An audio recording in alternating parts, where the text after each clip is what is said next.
નમસ્કાર મિત્રો, વ્યાસ પંચાગત શાસ્ત્રી અમિત વ્યાસ. આજે આપણે જોઈએ શ્રી સૂર્યનારાયણ દેવનો મેષ રાશિમાં પ્રવેશ. જોકે તારીખ 14/4/2026 મંગળવારના રોજ 9:39 રોજ શ્રી સૂર્યનારાયણ દેવ પોતાની ઉચ્ચ રાશિ એટલે કે મેષ રાશિમાં પ્રવેશ કરશે. આ ગોચરને મેષ સંક્રાંતિ કહેવામાં આવે છે, જે ભારતીય જ્યોતિષમાં નવા 16 વર્ષનો પ્રારંભ ગણાય છે.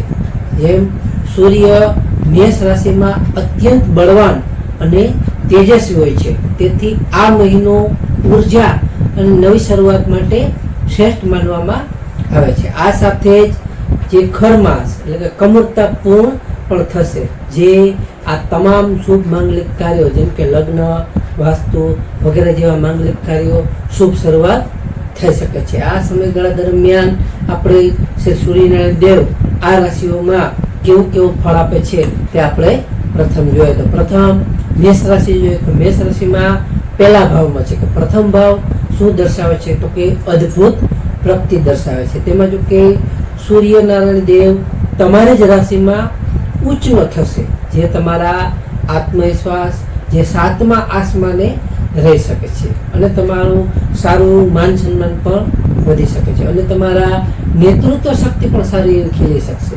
તેમજ તમને વધુ પડતા અહંકારથી તમારે આ સમયગાળા દરમિયાન બચવું જોઈએ, જેવું ખાસ તમને નિમંત્રણ આપવામાં આવે છે, જેથી તમને અહંકાર કરવો નહીં.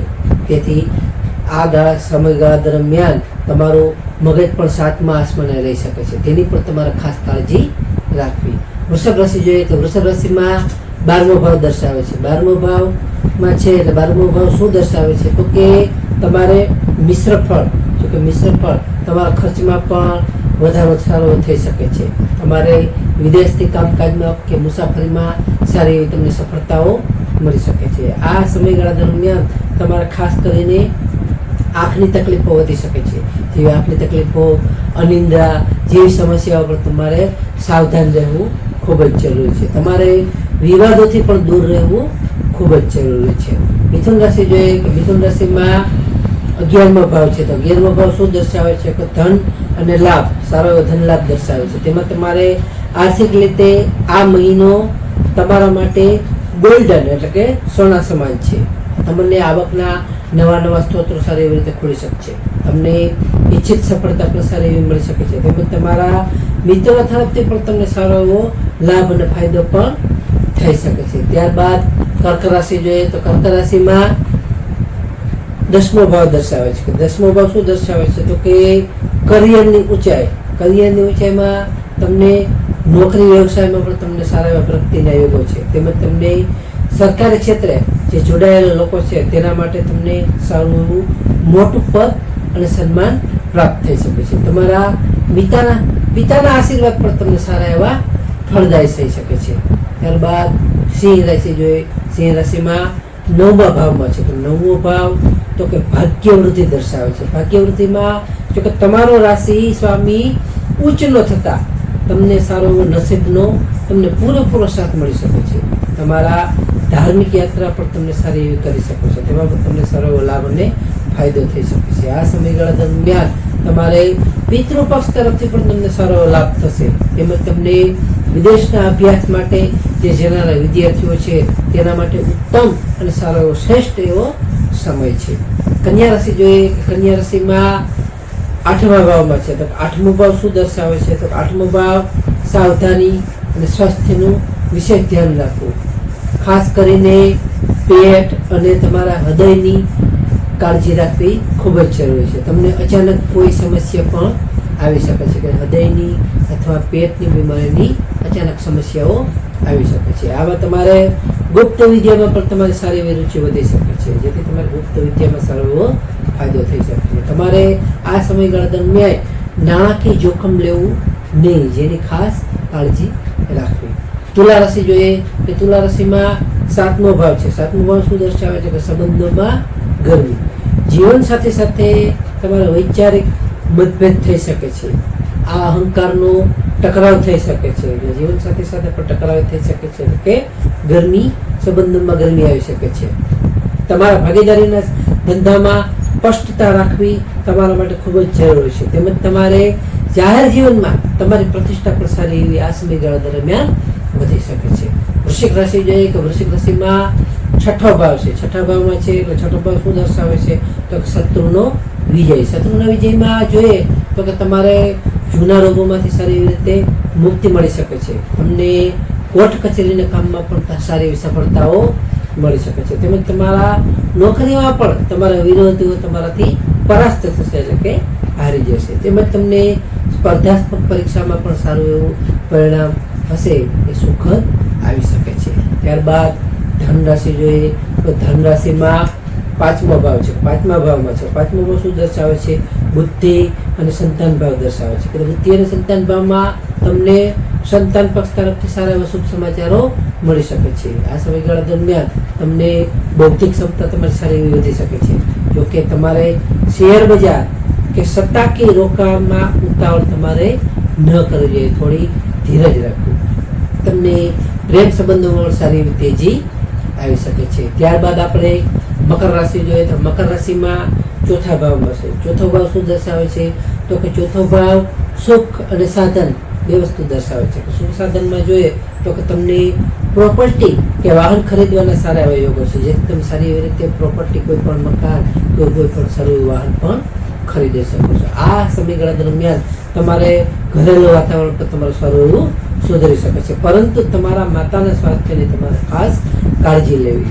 તમારા કાર્યક્ષેત્રે તમારે થોડું કામનું દબાણ પણ તમને વધી શકે છે, જેથી તમારા કામનું કારણ પણ તમારી માથે આવી શકે છે. ત્યારબાદ કુંભ રાશિ જોઈએ.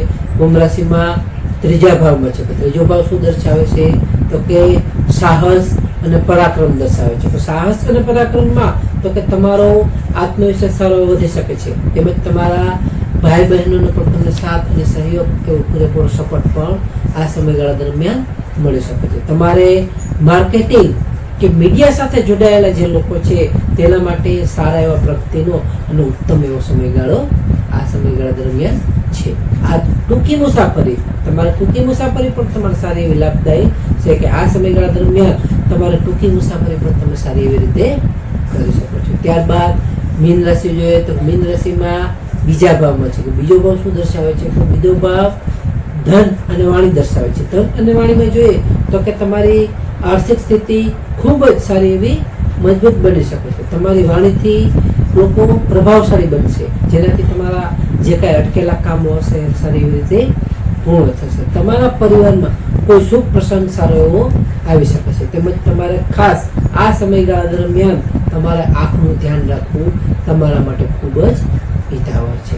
ત્યારબાદ હવે ગોચર પર જોયું તો ગોચર બાદ હવે આપણે સૌર માસની શુભાશુભ તારીખો જોઈએ કે આ સૌર માસ દરમિયાન શુભ તારીખો તો કે 14 એપ્રિલથી 14 મે સુધીના ગાળામાં શુભાશુભ તારીખો જોઈએ તો કે એમાં માંગલિક કાર્યો માટે શુભ તારીખો જેમ કે 14/4/2026 એપ્રિલ લગ્નના મુહૂર્તો શરૂ થઈ શકે છે, જેમાં આપણે જોઈએ તો કે 18/4/2026, 19/4/2026, 24/4/2026, 25/4/2026 આમ, અને ત્યારબાદ 2/5/2026, 4/5/2026, 7/5/2026 અને 10/5/2026 આ દિવસો સામાન્ય રીતે શુભ કાર્ય કરવા માટેના અનુકૂળ સારા એવા રહી શકે છે. ત્યારબાદ વિશેષ પર્વમાં આપણે જોઈએ તો કે તારીખ 14/4/2026 મેષ સંક્રાંતિ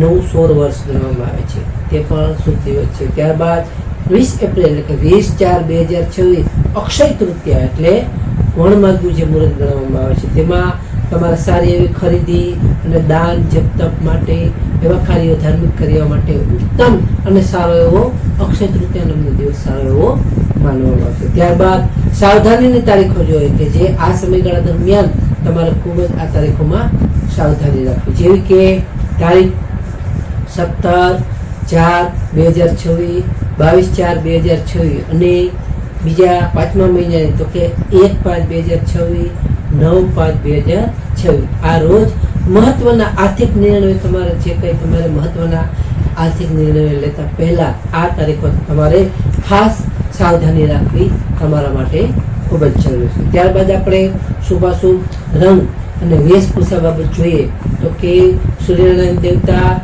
મેષમાં ઉચ્ચનો હોવાથી અગ્નિ તત્વ સારું એવું પ્રબળ રહી શકે છે. જેમાં શુભ રંગ આપણે જોઈએ તો કે શુભ રંગમાં ઘેરો લાલ, તો કે ઘેરો લાલ છે તે ઉર્જા અને સાહસ માટે ઉત્તમ રંગ માનવામાં આવે છે. ત્યારબાદ કેસરી રંગ, તો કે કેસરી રંગ જોઈએ તો કેસરી રંગ આધ્યાત્મિક અને માનસિક શાંતિ માટે સારો એવો ઉત્તમ માનવામાં આવે છે. ત્યારબાદ સોનેરી રંગ, જો સોનેરી રંગ જોઈએ તો સોનેરી રંગ સમૃદ્ધિ અને તેજ માટે પણ સારો એવો ઉત્તમ માનવામાં આવે છે. ત્યારબાદ વેશભૂષામાં જોઈએ તો કે આ મહિનામાં તમારે લાલ કે કેસરી રંગના સુતરાઉ વસ્ત્રો પહેરવા ખૂબ જ સારા એવા હિતાવહ અને ફાયદાકારક છે, કારણ કે તે ઉર્જાને જાળવી રાખવામાં સારી એવી મદદ કરે છે. અને ખાસ રવિવારના દિવસે તો અચૂક લાલ વસ્ત્ર ધારણ કરી સૂર્યનારાયણ દેવને જલ એટલે કે અર્ધી આપવું ખૂબ જ સારું એવું પરિણામ આપી શકે છે. અને ત્યારબાદ વર્જિત રંગો આપણે જોઈએ કે જે રંગો આપણે આ સમયગાળા દરમિયાન અથવા રવિવારે ન પહેરવા જોઈએ, જેવા કે ઘેરો કાળો કે ઘેરો વાદળી રંગ પહેરવાનું આપણે ટાળવું જોઈએ, જેથી કારણ કે તે સૂર્યનારાયણની ઉર્જામાં અવરોધ પેદા કરી શકે છે. તેથી આ રંગો ન પહેરવા જોઈએ. વિશેષ લખવા જોઈએ તો કે ખાસ સલાહ છે કે આ સૌર માસમાં સૂર્યનારાયણ દેવતા ઉચ્ચનો હોવાથી જેમને પિત્તની તકલીફ છે, જેમને પિત્તની તકલીફ હોય છે તેમને માટે ખોરાકમાં ખાસ ઠંડક રાખવી, જેથી ઠંડા પદાર્થો કે ઠંડા ખાણીપીણીની રોજે રોજ માટે રાખવી જોઈએ, જેથી કરીને શરીરમાં સારી એવી ઠંડક ઉત્પન્ન થાય. ત્યારબાદ રોજ ગાયત્રી મંત્રના જાપ કરવાથી સારો એવો વિશેષ લાભ અને ફાયદો થઈ શકે છે. તો નમસ્કાર મિત્રો, આ હતું સૂર્યનારાયણ દેવનું મેષ રાશિનું ગોચર. તો આ વિડીયોને લાઈક કરો, શેર કરો અને સબસ્ક્રાઈબ કરો.